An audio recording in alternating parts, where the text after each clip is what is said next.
1000 واحد كرسي متحرك 1000 واحد ابتسامه، لان كانوا الناس عندهم مشاكل ديال التحرك حتى وصديورهم. يعني وليد صغير كيبغي يمشي للطواليت ما كيقدرش يمشي، خاص شي واحد يهزو ولا يحطو.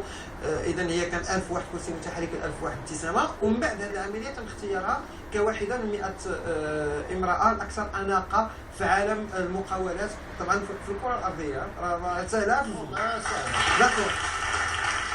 Après, ce qui va consacrer l'image de la femme moderne, c'est que Dorhan Chou a proposé à la société espagnole, qui a 15 ans d'existence, de créer un livre qui sera distribué au niveau international pour parler des 100 femmes d'entreprises les plus élégantes du Maroc. Alors, qu'est-ce qui t'a poussé à avoir cette idée de proposer un livre sur les 100 femmes les plus élégantes du Maroc?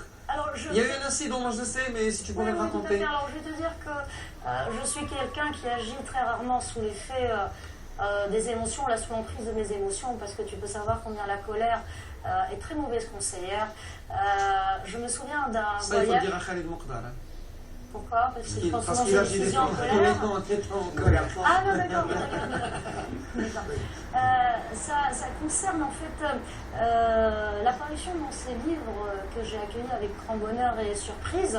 Et je tiens au passage à exprimer quelque chose de très important, c'est que tous les bons sentiments que m'ont inspiré ce que tu toi appelé comme consécration, c'est exactement les mêmes sentiments que m'a inspiré un très grand nombre de journalistes marocains, de tous médias confondus, qui ont spontanément apporté un soutien dès le lancement des distributions du fauteuil. Ce qui a permis par ailleurs de faire un remarquable travail de sensibilisation par rapport à cette cause que je défends. Et ça confirme le fait que les Marocains sont généreux, oui, et qu'ils peuvent aider, quels que soient leurs moyens. Bien au-delà de généreux, c'est-à-dire le soutien était spontané et ça a eu de grands résultats en termes de sensibilisation, parce que ce qu'il faut savoir sur l'handicap, c'est que le réel handicap d'une personne en fauteuil roulant ne se situe pas dans ce qu'on croit, mais dans le regard de l'autre, dans les discriminations par rapport à tout ce qui est santé, à tout ce qui est scolarisation, etc.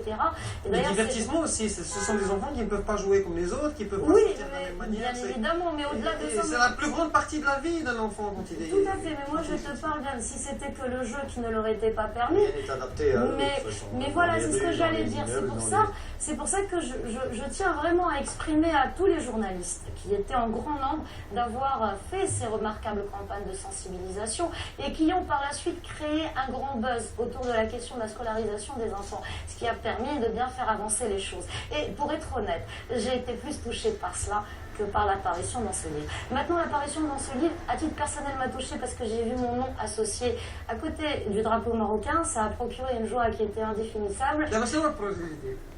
Bon, alors, le nouveau projet, c'est cela. Alors, cela... 10 000. Alors, c'est... 10 000. Alors, un grand zoom, s'il vous plaît. C'est 10 001 fauteuils roulants pour 10 001 sourires, toujours au profit d'enfants handicapables, et comme c'est bien écrit ici, du Maroc.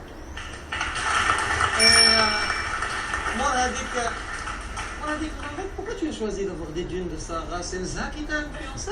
Écoute, Elsa, j'ai eu la grande surprise de la rencontrer ici. C'est une personne que j'affectionne beaucoup parce que c'est une des généreuses donatrices du premier projet.